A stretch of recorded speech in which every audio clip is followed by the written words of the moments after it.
নমস্কাৰ বন্ধু বান্ধৱীসকল, আজি আমি বাত বিষৰ বিষয়ে আলোচনা কৰিম। বাত বিষক ইংৰাজীত ৰিউমেটইড আৰ্থৰাইটিছ বুলি কোৱা হয়। বাত বিষ দুই ধৰণৰ, সন্ধিবাত আৰু গাঁঠিবাত।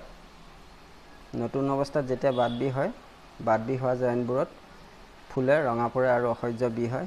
বিষৰ কাৰণে কিছুমান ৰোগীৰ জ্বৰ পৰ্যন্ত হয়। যেতিয়া প্ৰথম অৱস্থাত বাত বিষ হয়, প্ৰায় আঁঠুত আক্ৰান্ত হোৱা দেখা যায়। তাৰপিছত ক্ৰমান্বয়ে ইটো গাঁঠিৰ পৰা সিটো গাঁঠিলৈ সম্প্ৰসাৰিত হয়।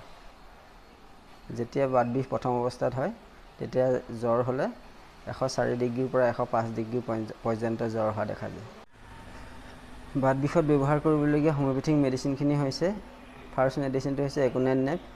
বতৰ পৰিৱৰ্তন বা হঠাৎ যদি ৰোগ উৎপত্তি হয়, তেতিয়া ফাৰ্ষ্ট ষ্টেজত একুনেন নেপ ব্যৱহাৰ কৰিব পৰা যায়। একুনেন নেপত ৰোগীৰ অত্যন্ত অস্থিৰ থাকে, অত্যাধিক বিষ হয়।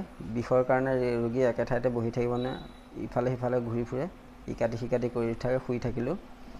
আৰু ৰোগীৰ অত্যাধিক জ্বৰ থাকে, ৰোগীৰ অত্যাধিক পানী পিয়াহ থাকে। এই লক্ষণসমূহ যদি থাকে, তেতিয়া একুনেন নেপ ব্যৱহাৰ কৰিব পৰা যায়। ফাৰ্ষ্ট ষ্টেজত বাত বিষৰ লগত যদি হাৰ্ট আক্ৰান্ত হয়, তেতিয়াও একুনেন নেপ ব্যৱহাৰ কৰিব পৰা যায়। একুনেন নেপ ব্যৱহাৰ কৰিবলগীয়া আন এটা লক্ষণ হৈছে ৰোগীয়ে মাজে মাজে চিঞৰি উঠে মৰিম বুলি বা মৃত্যু ভয় থাকে। এই লক্ষণটো যদি থাকে, তেতিয়া একুনেন নেপ ব্যৱহাৰ কৰিব পৰা যায়। বাত ৰোগত ব্যৱহাৰ কৰিবলগীয়া আন এটা মেডিচিন হৈছে ব্ৰায়েনে আলবা। এই ঔষধ ব্যৱহাৰ কৰিবলগীয়া ৰোগীৰ লক্ষণ হৈছে ৰোগীৰ আক্ৰান্ত অংশত খোচা বিন্ধা কৰা বিষ থাকে। ৰোগীৰ যিখিনি জেগাত যিবোৰ জইনত আক্ৰান্ত হয়, সেইবোৰ ৰঙা পৰে আৰু ফুলে, জ্বৰ থাকে। ৰোগীৰ বুকুত খোচা বিন্ধা কৰা বিষ থাকে আৰু সেই বিষৰ কাৰণে ৰোগীয়ে লৰাচৰা কৰিবলৈ কষ্ট পায়। আৰু ব্ৰায়েনে আলবা প্ৰধান লক্ষণটোৱে হৈছে ৰোগীৰ লৰাচৰা কৰিলে বা ঘূৰি ফুৰিলে ৰোগ বৃদ্ধি পায়। এইকেইটা হৈছে প্ৰধান লক্ষণ। ব্ৰায়েনে আলবা ব্যৱহাৰ কৰি যদি সম্পূৰ্ণ লক্ষণৰ ওপৰত ব্যৱহাৰ কৰিও বিফল হয়, তেতিয়া ফাইটোলক্কা ব্যৱহাৰ কৰিব লাগে। আৰু এটা কথা, যদি হাৰ্ট আক্ৰান্ত হয়, তেতিয়া ফাইটোলক্কাৰ পৰিৱৰ্তে স্পাইজিলা ব্যৱহাৰ কৰিব লাগে। বাত ৰোগত ব্যৱহাৰ কৰিবলগীয়া আন এটা মেডিচিন হৈছে ৰাষ্টক। এই ঔষধ ব্যৱহাৰ কৰিবলগীয়া প্ৰধান লক্ষণটো হৈছে ৰোগীৰ অত্যাধিক বিষ থাকে আৰু সেই বিষটো লৰাচৰা কৰিলে কিছু পৰিমাণে আৰাম বোধ কৰে বা অলপ ইফাল সিফাল কৰিলে ৰোগ অলপ আৰাম বোধ কৰে আৰু শুই থাকিলে ৰোগ বৃদ্ধি পায়। যদি এই লক্ষণটো থাকে, তেতিয়া ৰাষ্টক ব্যৱহাৰ কৰিব পৰা যায়।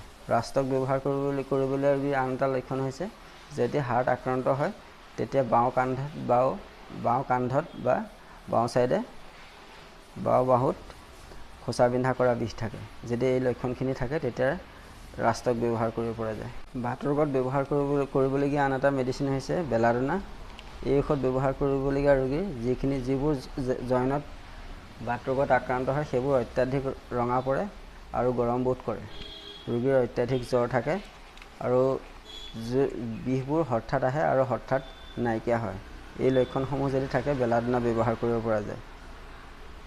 বেলাডোনা ব্যৱহাৰ কৰিবলগীয়া ৰোগীৰ মূৰত অত্যাধিক বিষ থাকে আৰু তাৰ কাৰণে বলিয়ালি বকে। এই লক্ষণবোৰ যদি থাকে, তেতিয়া বেলাডোনা ব্যৱহাৰ কৰিব পৰা যায়।